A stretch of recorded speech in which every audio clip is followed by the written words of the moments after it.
So I finally have decent internet at this hotel. This is Candlewood Suites.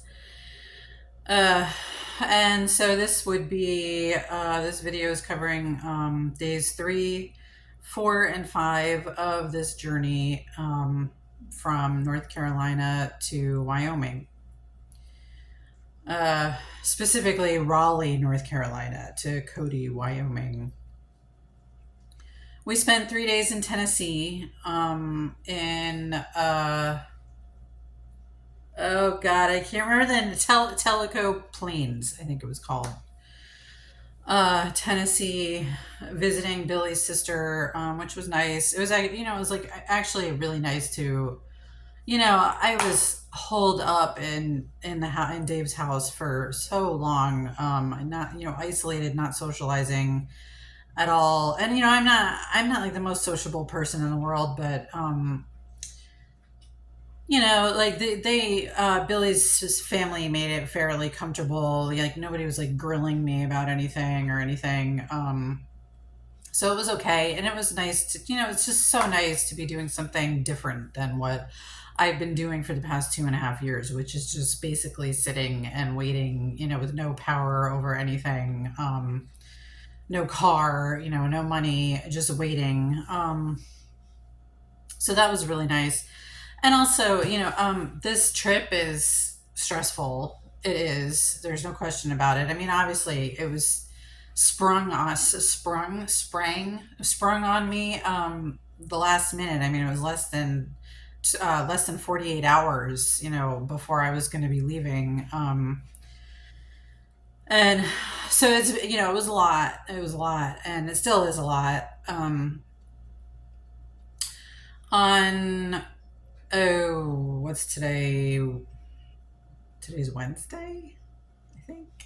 On Monday, Pam and I had a little private heart to heart, and I'm not gonna get into the details of it, but you know, I mean, still, nobody is ever going to outright acknowledge what's really going on in my life. Even though I sort of have with Pam specifically.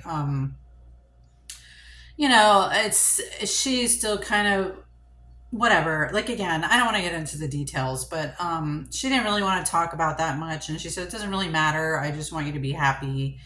And we talked about what the situation is going to be like in Wyoming. And, it's like really, really, truly a step up. I mean, they're giving me security, they're giving me financial security, they're giving me home security and food security, like all things that I have not had for over 2 years now.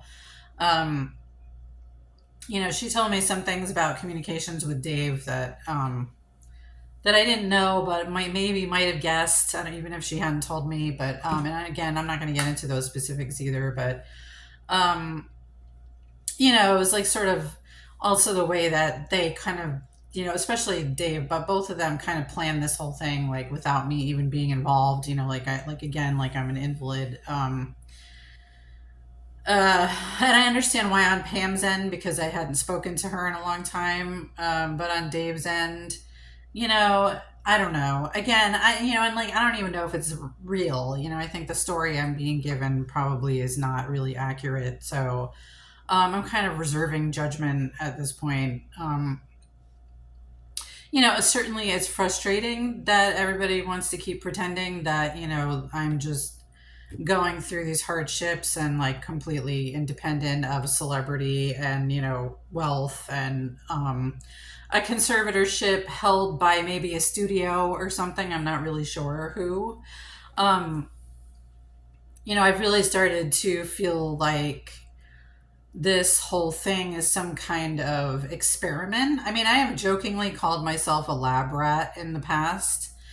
um but I've really just based on various information that I've kind of computed in my head, I just I kind of wonder if it really is like an experiment, like a social experiment that kind of everybody is going along with, and especially people close to me kind of have to go along with, because it would like ruin the whole entire thing if they didn't. And maybe because the ultimate outcome is supposed to be, very enriching for me, and I mean financially and otherwise.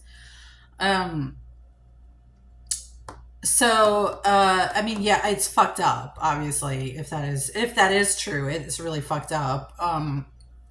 And well, and the other part of that is that I think that makes me also suspect that Jim Fuckwick just isn't actually really involved in any of that, but kind of just imposed himself on the situation, to try to benefit himself in various ways, and also just because he's a fucking piece of shit rapist. Um, so I actually have no idea who holds a guardianship or whatever over my life. I would love to have a talk with them though. And I'm sure that I will when this is over, if this ever fucking ends.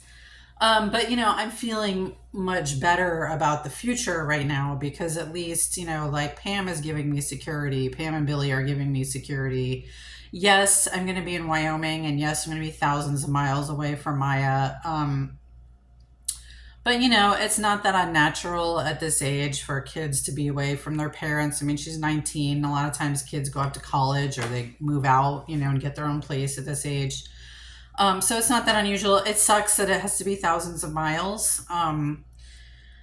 But hopefully we'll figure that all out, and I can see her, you know, I don't know if I said this already in a previous video, but the day that I was leaving, Dave made it sound like I wasn't going to see her again and see Maya again until May, which is like 7 months. And I was hoping that I would see her for Christmas or something, because Dave doesn't really even celebrate Christmas. And it would be really, really nice to see her for that, especially since, my sister is probably going to have a really nice, like, family Christmas set up. Anyway, that part really sucks. Maybe maybe it will actually strengthen our relationship. Maybe when we do see each other, it'll be more quality time. Maybe it'll help us, force us to talk, more, and to talk about, force Maya to talk about her life more, because she really doesn't very much, with me right now. Maybe it'll ultimately be more of a positive thing than a negative thing, is what I'm hoping for right now. I don't know if it's realistic at all, but it's what I'm hoping for at the moment. So tomorrow right now I'm in Indiana, Clarksville, Indiana. I don't know. I probably shouldn't. But you guys probably know already anyway. Like, what do you guys like? Follow me with a GPS or whatever. You guys probably know where I am anyway. So yeah, I'm in Clarksville, Indiana, and tomorrow we're going to Illinois, but I can't remember the name of the town. And it sounds like that should be more interesting. So far everywhere we've been driving just looks exactly like where I grew up. Like, upstate New York, with the hills and the mountains and the trees, and it's like rocks and everything. It's just all the same. It's like basically the same with slight differences. I'm figuring as we move further west into like the Midwest, like Illinois and beyond, that it'll start to look a little different and be more interesting, and the climate will be different also. So I'm looking forward to that, because so far it's just been like, being boxed up in an RV for 6 hours a day, like, in a really uncomfortable seat, just trying not to use too much data on my phone and waiting for us to get where we're going, and then also it's stressful with my dog, who you can see right there. Because, she's older, and Fuckwick makes it really hard for her to walk and everything on top of that. And she's got a fairly calm temperament for the most part, but she of course gets a little bit anxious, because we're leaving where she was comfortable for 2.5 years, and that's like yet another change. But she's been moved, a few times throughout her life, because I move around so much, because of my circumstances. So I guess she's probably sort of a professional at it at this point. But it's like I don't want to say it's a burden, but it's a little bit of a burden. It's not like I'm just by myself, like just looking out for myself. It's like having a child a little bit. Even though I don't, my actual child is an adult now. It's like now I have my dog still that I have to take care of, who's like a toddler. Especially as she gets older. So you can see her ramp over there that Dave actually bought for her at the house, and he gave it to me when I moved out. Which is it's really nice. It's like really easy for her to get up and down, so it's really good for her. Anyway,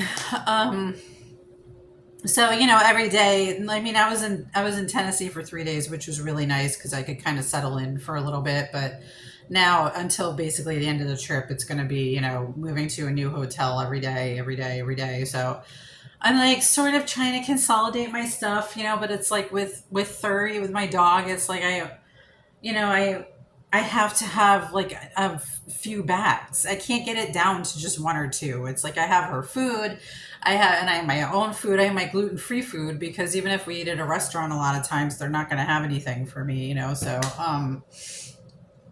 I have my food, I have her food.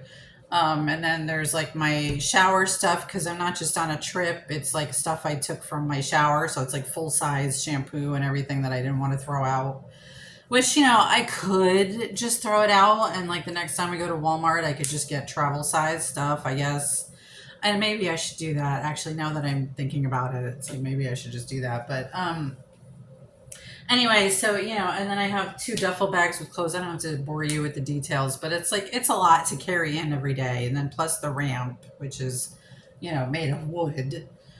Um so and we still have, like I said, we're only in Indiana and we're going all the way to Wyoming.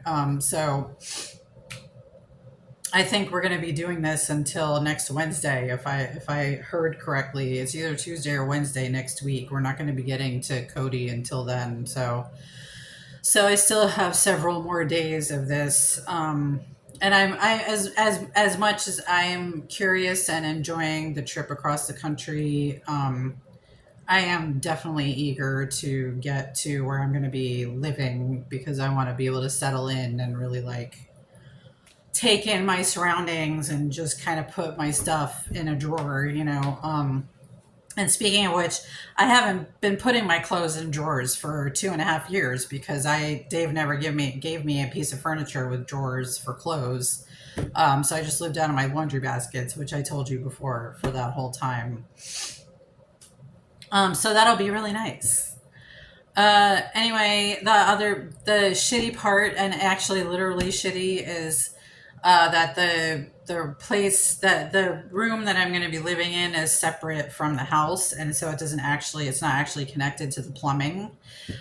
So it does have running water in the sink, but it like comes from a tank and then it goes into like a basin underneath the sink, and that has to be emptied every few days, and the tank has to be refilled every few days, and then the toilet is the same. That goes into a tank, and it's like it's not a porta potty exactly, but it's not that far off either.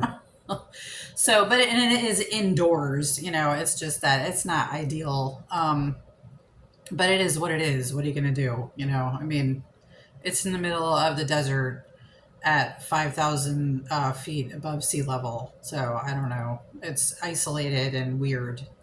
One of the women I met at Carrie's house, Billy's sister's house, said, it's going to be like going to a different planet, which is kind of how I'm picturing it, to be honest. Because I don't think I've never been to any place like that before. So it's going to definitely be an adjustment. And I hope it goes well for me. I hope it goes well for my dog. And I'm trying to just be positive. So that's it for now. Hopefully I'll have good Wi-Fi again tomorrow, and I can update you again tomorrow from Illinois, whatever town it is.